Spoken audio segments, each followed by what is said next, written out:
हर हर महादेव, जय भोलेनाथ। भक्तों, सावन के पावन फुलहारों में जब दिशाएं शिवमय हो जाती है और वातावरण में ओम नमः शिवाय की गूंज प्रतिध्वनित होने लगती है, तब आता है सोमवार व्रत का वह दिन जो भगवान शिव की विशेष कृपा प्राप्त होती है।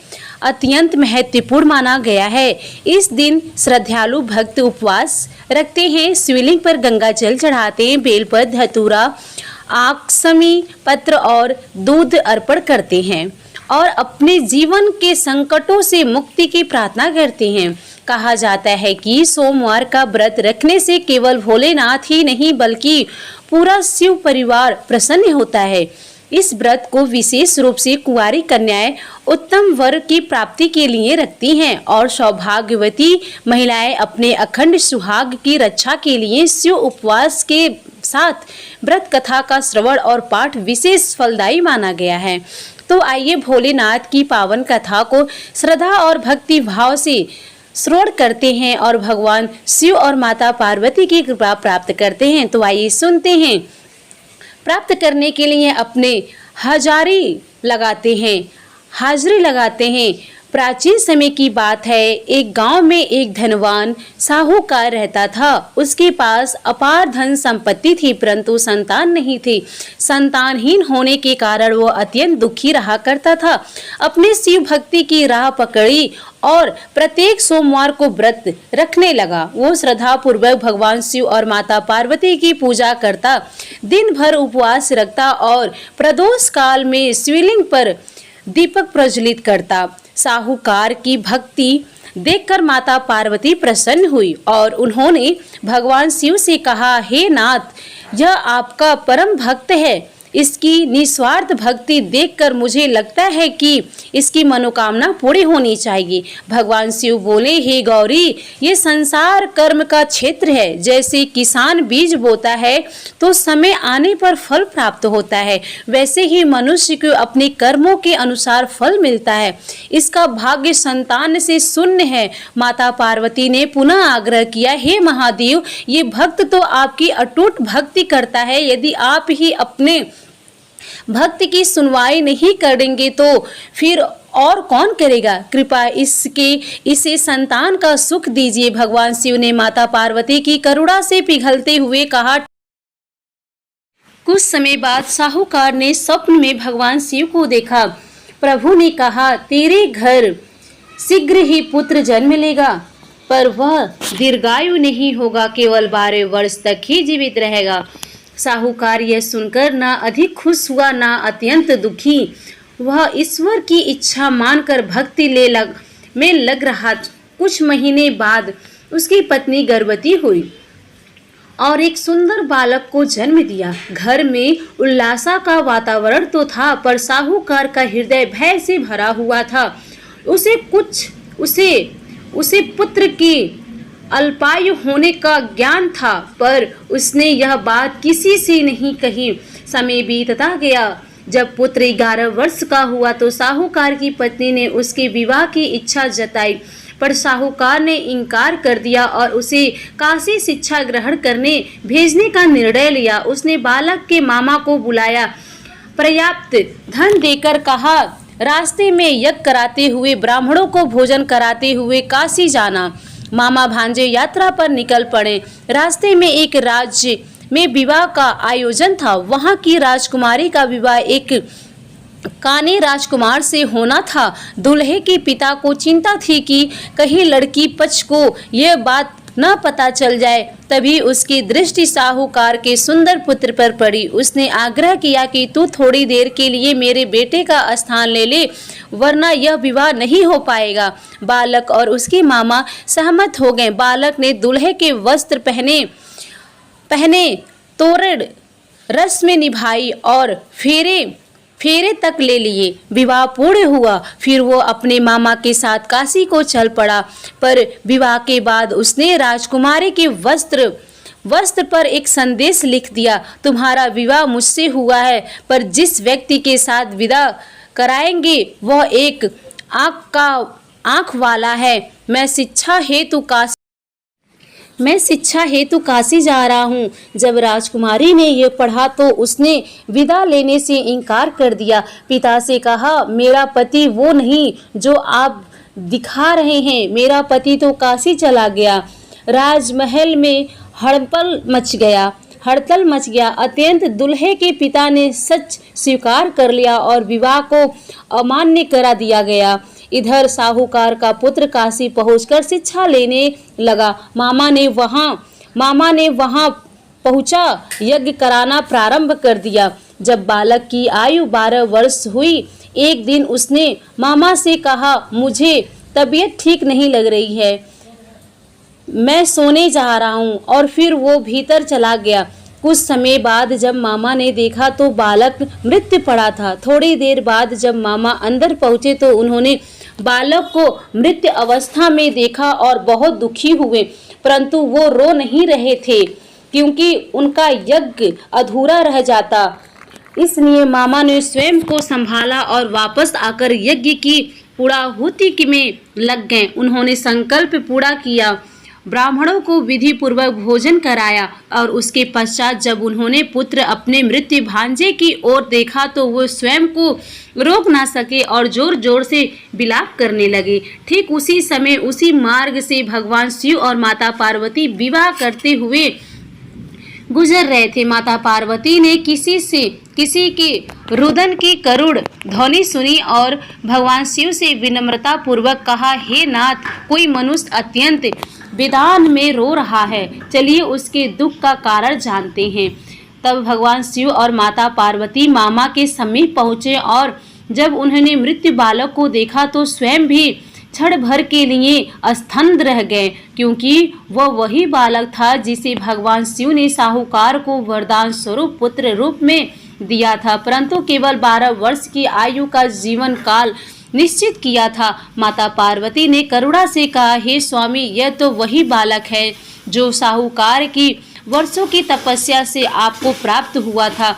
आज उसकी आयु पूर्ण हो गई और वह मृत्यु लोक को प्राप्त हो गया, परंतु इसकी माता पिता की पीड़ा की कल्पना कीजिए। माता की करुणा से द्रवित होकर माता पार्वती ने हाथ जोड़कर भगवान शिव से विनती की, हे महादेव, यदि आपने इस बालक को जीवन दान दे दिया तो इसके माता पिता प्राण त्याग देंगे। कृपा करके इसे पुनः जीवित कीजिए। भगवान शिव ने माता पार्वती जी की करुणा याचना को सुनकर कहा, हे देवी, तुम्हारी करुणा से मैं प्रसन्न हूँ, अतः मैं इसे पुनः जीवित प्रदान करता हूँ। भगवान शिव की कृपा से बालक जीवित हो गया और जब मामा ने अपने भांजे को आंखें खोलते देखा तो वो आनंद से भर गए और ईश्वर को नमन करते हुए घर की ओर प्रस्थान कर गए।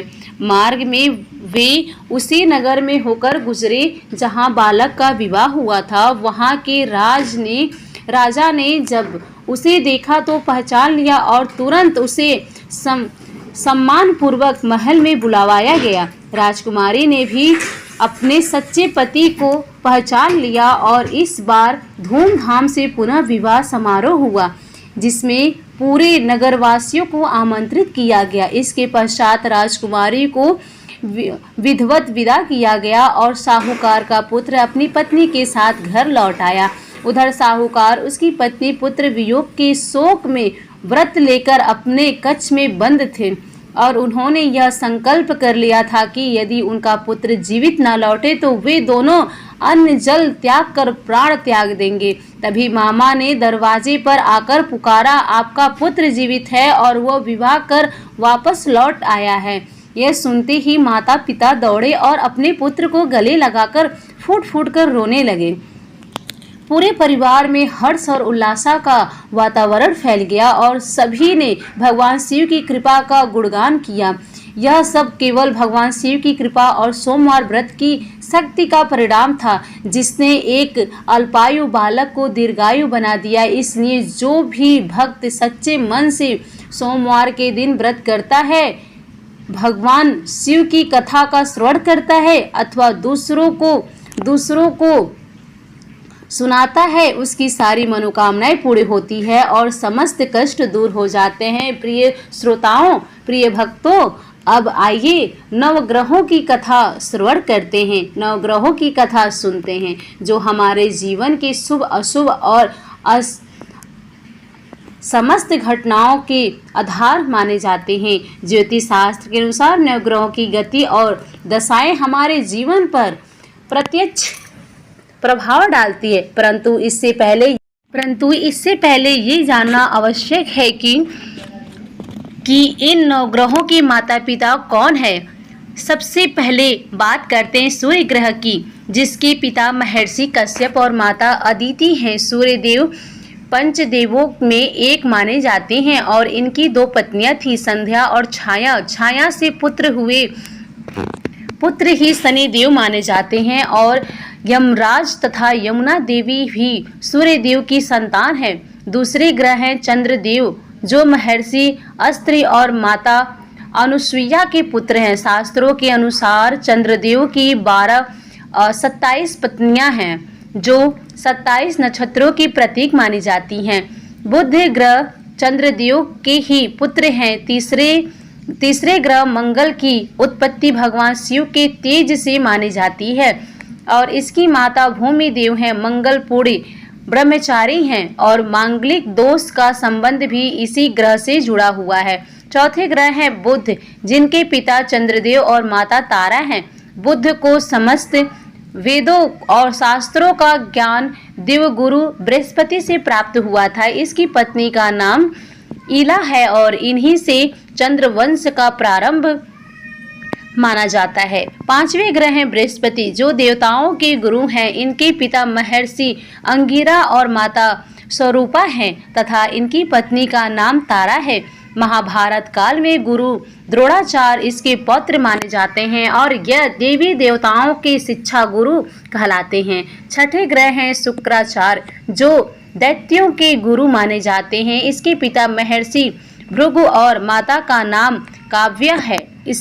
इन्होंने कठोर तपस्या कर भगवान शिव से मृत्यु संजीवनी विद्या प्राप्त की थी।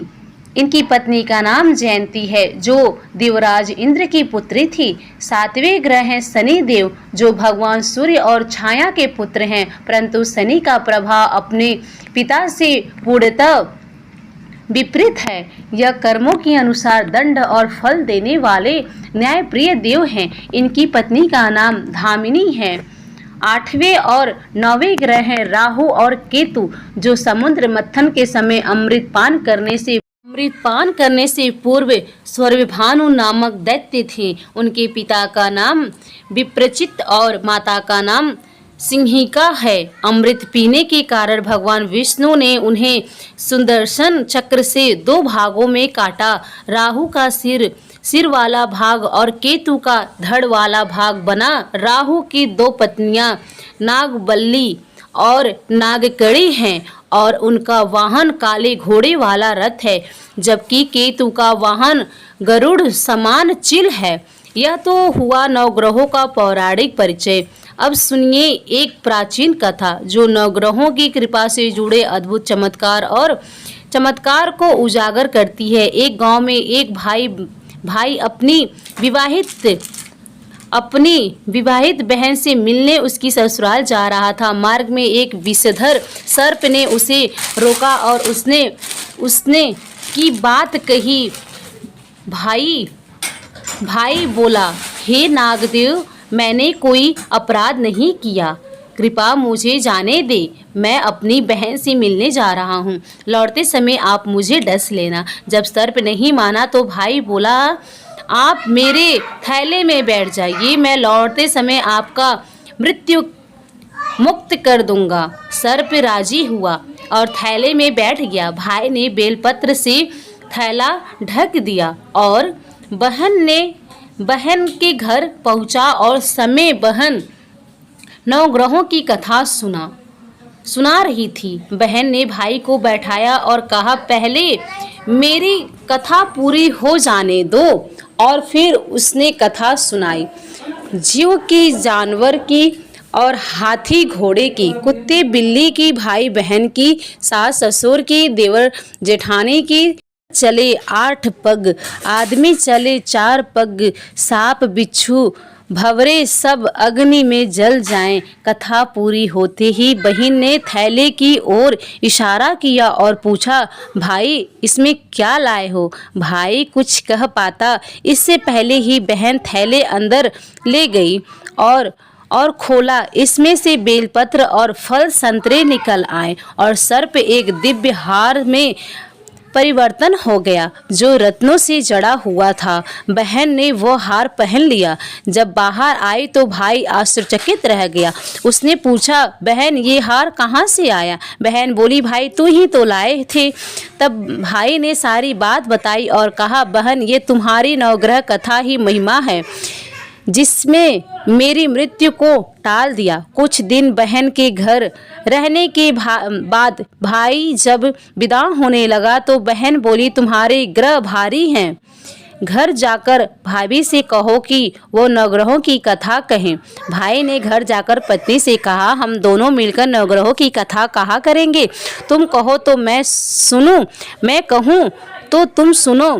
फिर जल चावल चीनी लेकर बैठ गए और कथा कही। जीव की, जानवर की, हाथी की, घोड़े की, कुत्ते की, बिल्ली की, देवरानी की, जेठानी की, सास ससुर की, जमाई बेटी की, भाई बहन की, सबसे ग्रह शांत हो जाए।